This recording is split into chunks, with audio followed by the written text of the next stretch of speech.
Welcome back to the channel. In today's video, I'm going to be installing a new turbo on the 7.3 Powerstroke. So without further ado, let's pull it in the shop and talk about what happened to my original one. So for those of you who have been watching the channel for a while, you'll know that my old 99 7.3 had a turbo failure, and I picked up a used Kc Stage 2 turbo off of Facebook Marketplace for it. Found it that same night and swapped it out. Well, when that one blew, I had it sitting down at the farm, which is down the street from my house, and I noticed it was kind of hazing. And then when I went and took off, I could see it was smoking white really bad, and the harder I hit the gas, the worse it got. With this one, I never had any problems with it. It always worked great until it was yesterday, which would be Thursday. Today's Friday when I'm filming this. I'm leaving work and I have to turn left onto a pretty busy street leaving my work. So I'm looking in the mirror, seeing how fast the cars are coming up behind me, pulling out, and I'm noticing it's blue smoking quite a bit, but not the hard white smoke as before. And then once I get rolling, I go ahead and punch it pretty hard to see what it does, expecting to see all the blue smoke get worse and turn into thick white clouds like it did the last time, because when these turbos fail, you're essentially burning oil. Well, it turns out none of that happened. It cleared up and it would just blue smoke a little at idle. And I also didn't notice any oil in my tailpipe, which when it happened the last time, there was a lot of oil sitting in the exhaust tip, and there was none this time. So I get home and I'm trying to figure out what's wrong with this thing. I'm thinking, is it an injector sticking? But it's running dead smooth. It drives great. So then I go and I pull the downpipe off the turbo, which, as you can see, it's off right now, and it shed a little oil on the firewall from moving it around the shop. But when I took it off, I noticed a bunch of oil was on the clamp inside the turbo and inside the exhaust. From what I could see right here was dry, but that clamp was wet, and I'm thinking the only way that clamp is wet is if oil's leaking, since it's not a watertight seal on that clamp. And well, if there's oil leaking out of that pipe, then oil's obviously inside the pipe. So that was my first warning sign. And then I go here and check the play on the cold side, and it's pretty bad. I'll show you guys. I'll have to show you guys when it's out. I did go ahead and check my oil. I was at about 75% of the way up the X marks before, and now I'm about a half of the way up on the X mark. So I lost like a quarter worth of that range of oil, which really isn't that bad considering I drove it all the way home from work and potentially drove it all the way to work and just didn't notice with it burning oil like that. So I'm gonna go ahead and back this thing up into the back corner here so it's out of my way, since it won't be able to move for a few days until this turbo that I just ordered came in. So let's get it back there and I'm gonna start pulling it off.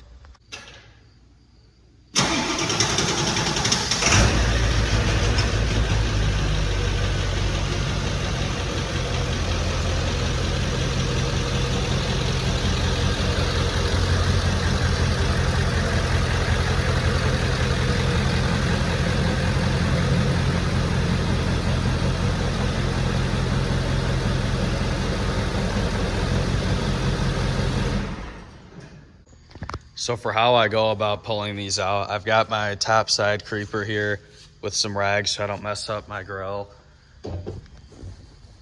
And then very first thing you're gonna wanna do is disconnect the battery terminals. When you're pulling this out, especially if you get near this alternator with that turbo, it'll wanna spark. And there's a lot of wiring that you can spark when you're under here that you aren't gonna want to have spark. So that's just a good safety precaution. And then pull off your air intake, which is all common sense. Anyone can figure that out. Now that our intake and batteries are disconnected, you're gonna wanna remove these turbocharger up pipes. And when I do these, I like to leave the side that is not connected all the way and then loosen the one on the very end and then just push them back out of the way a little bit. I do not like to remove these because, as you can see, there's all kind of stuff in the way and they're a real pain to squeeze in and out. And while I'm at it, this map sensor here, or whatever this is. I don't even think this is the map sensor, but you're gonna wanna go ahead and unplug that with your fingers and then disconnect these couple 11 millimeters. See if this popper makes it any easier.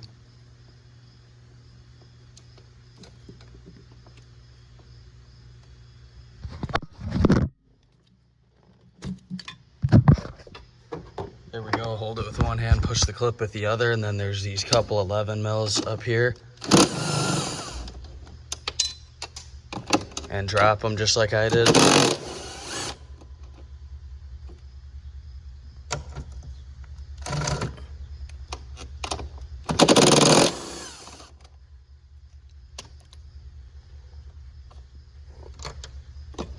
And then this can come up out of the way here. Tuck that wire over there and bring that one into the middle here.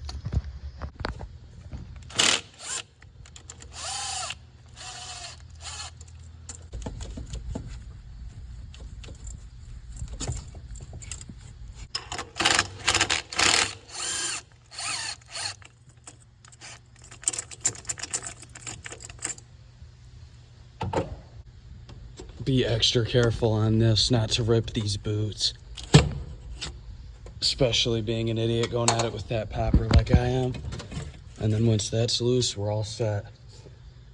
Next, we're gonna go ahead and pull this intake spider off here. We'll have to get some of these wires out of the way. If yours does not have the grid heater already deleted, you'll have to unhook that wire and then remove these wires. I believe there's a 7 or an 8 mil down there. Tuck that back out of the way. And then we'll need to go ahead and loosen, obviously, this radiator clamp going to the turbo. And then if you look down in here, there's that boot. It's a little hard to see. I'll show you better when I get it out. But right here, you can see that screw right there. That's that boot. Same idea. I'm going to loosen the one that is on the actual intake spider itself, and then leave the one going to the intake plenums hooked up all the way for an easier install later on.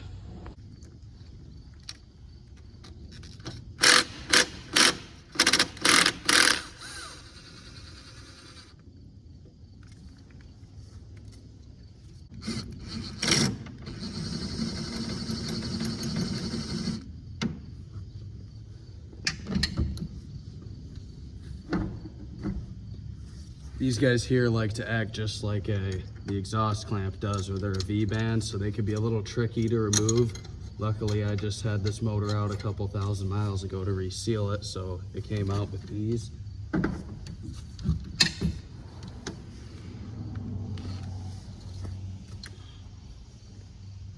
Fish down in here with an extension makes it nice and easy.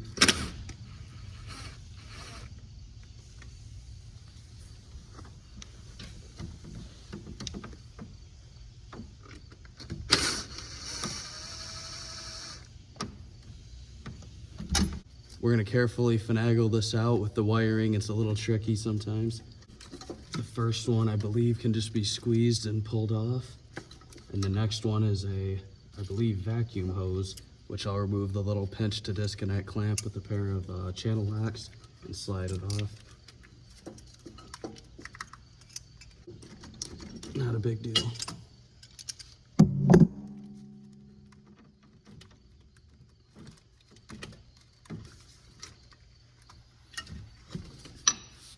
Here you can see on our spider the plug I was referring to, as well as the piece of metal that vacuum hose hooks to. Now we'll set this to the side. Once that's out, these holes here, as in right there, is leading right into the engine, so I would highly advise that you get some rags and stuff them in there. That way no debris or bolts or anything can fall down into your motor. Now that that's out of the way, our next plan of attack is going to be the up pipes as well as the down pipes. As you can see, I already unhooked my down pipe, but you're basically just going to loosen that nut until it's about all the way off of that clamp. And then I like to stake a large, thick pry bar and put it between that area of metal where that bolt is and the clamp. Fight at it a little bit to get it loose. If you've never had it off, it'll be a little tricky. Some guys will spray it with oil. Luckily, mine had oil coming out of my bad turbo to lubricate it, so it came off pretty easily. But if you're just switching to an upgraded turbo and your other one isn't leaking oil, you might have to spray some oil on it and fight at it a little bit. But then let's move into removing the up pipes. As you can see, the oil here that came out of my exhaust looking great.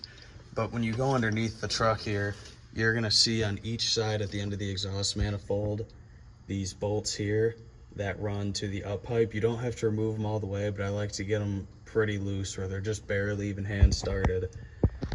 And what that's gonna do is allow them to move back and forth a little bit, which will make removing and especially installing the new turbo a lot easier to line up with everything with that slid back a little bit. To show you guys how I did it on my specific truck, I've got a small ratcheting wrench with a 13mm socket on it, and then a 10mm wrench. I already have bellowed up pipes on mine. I did it while the engine was out. If you don't, or you haven't had these loose in a while and you're on a rust belt truck, this might be a giant pain to get these out. Mine came out with ease. As you can see, they're nice and loose like I want them because they don't have any rust on the bolts yet. But if you have an original truck, it might be a pain, and it's a good idea while you're in here to do bellowed up pipes if you don't already have them. I'm not sure how you do it in the chassis. I've only ever done it on a stand, so I don't have anything to say on that. But yeah, let's move on to the top bolts now. And right here will be my least favorite part of this whole job. If you go to the very back of the turbo here, you'll see that clamp. You're gonna need to loosen that up. A long 11mm will fit over it, and then you'll have to pry it off just like you did the last two clamps. It's the same V-band style. Now that that clamp is off, that's gonna leave us at our last steps. I realized I forgot to tell you guys to unhook that vacuum line off there, but it just pops off. That's self-explanatory. But then we're gonna go ahead and get in here by hand with the 14mm socket and remove these two bolts, one right there and one further back on the turbo, and then it's ready to come out.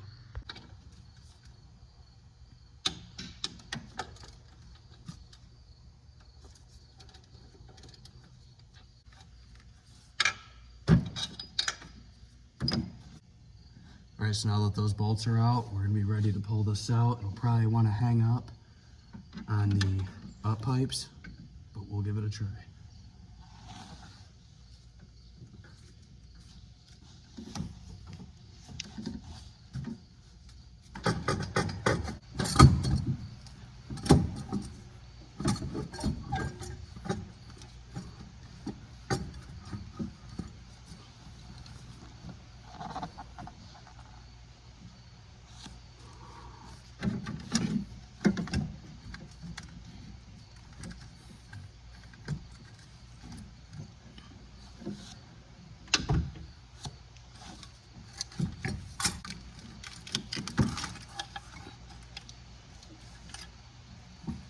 And she's out. And just like that, it's out. Getting it off that up pipe collector can sometimes be a real pain. And as you can see, here's my already exhaust back pressure valve deleted pedestal. I'm just gonna go ahead and give this a good cleaning with some brake clean, and then I'll be shutting the hood, waiting until the new one comes in. Now that I got it here on the bench, I can try to show you better the shaft play I had.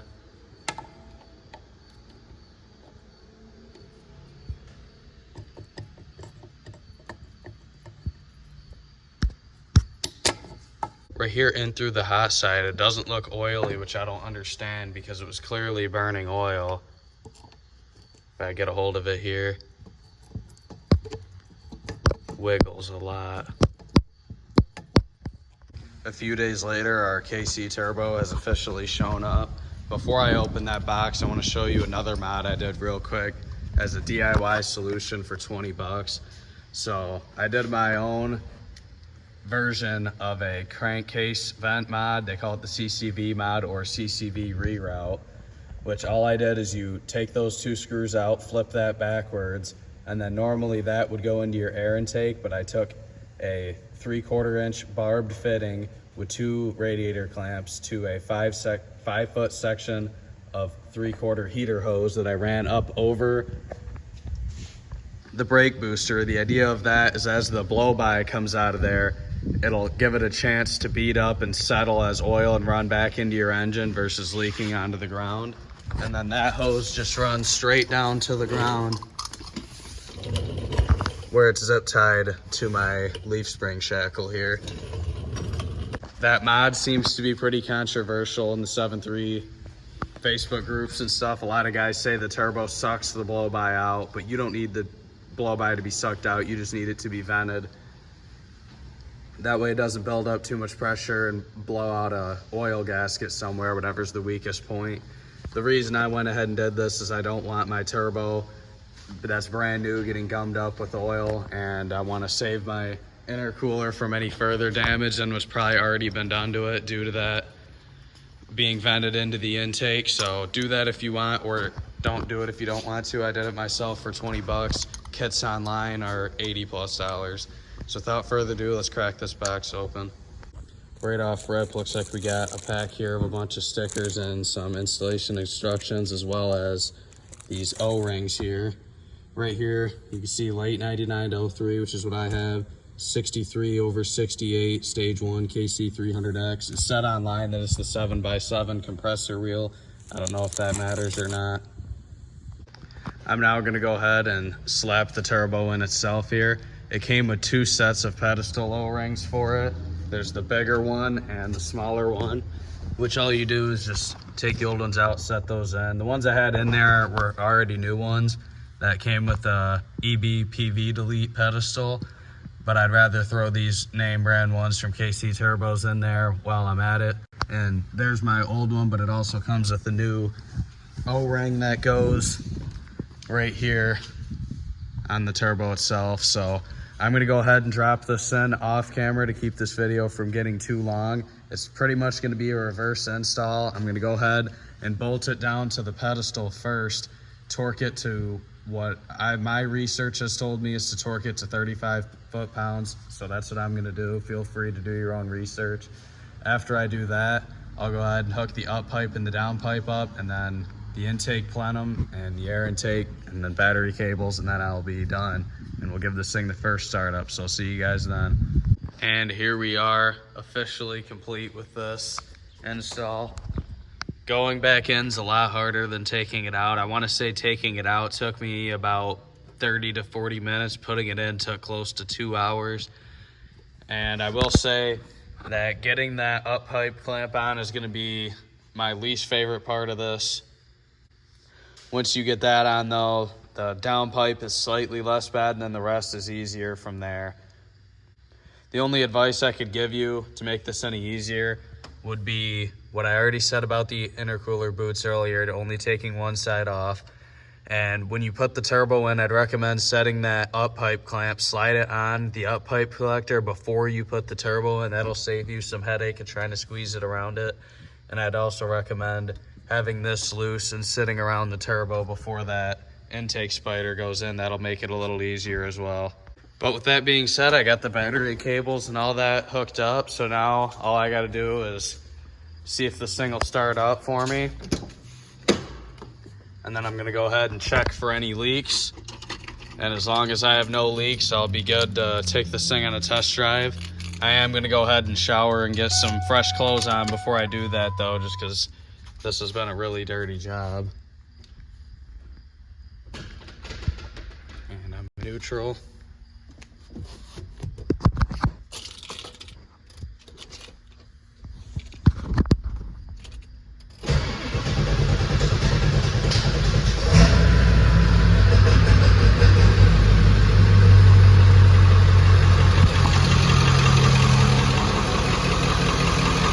Sounds like it's running really smooth.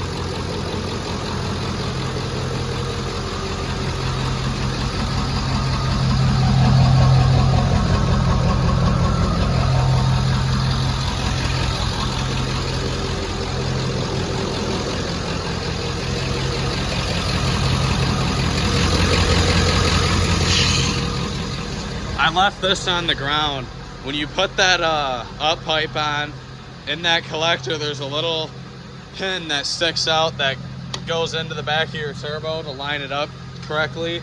Once I line that pin up, I like to jam this little board here off of some old furniture. I'll jam that in there, and that'll make it so it can't fall back out of that hole while I'm lining everything up. Seems to be whistling more than before. I'm not sure how well you can hear it on camera.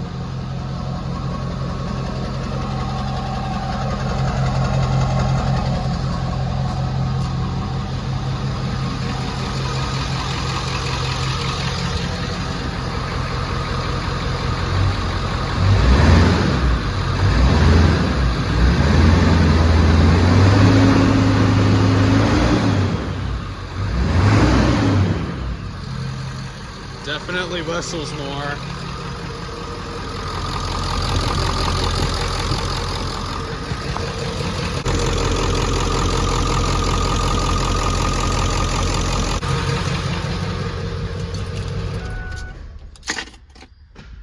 It's been running for about 5 minutes now. Seems to be no leaks. The real test will be when I take it out on the street.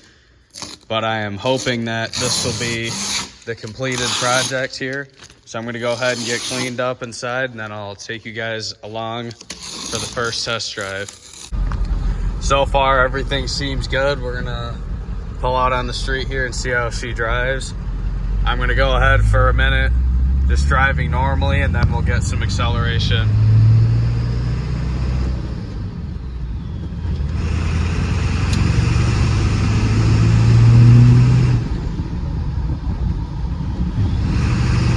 Whistles a ton more.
And there you have it. Sorry if those clips sucked of driving. It's hard to drive, shift, and record all at once, but I'd say that it runs a lot better now. It doesn't have any more compressor surge. It's definitely quite a bit faster than before, and it sounds a lot cooler in my opinion. At first, I didn't really like the sound. I did this last night, and the original clips I took were terrible, so I'm redoing this.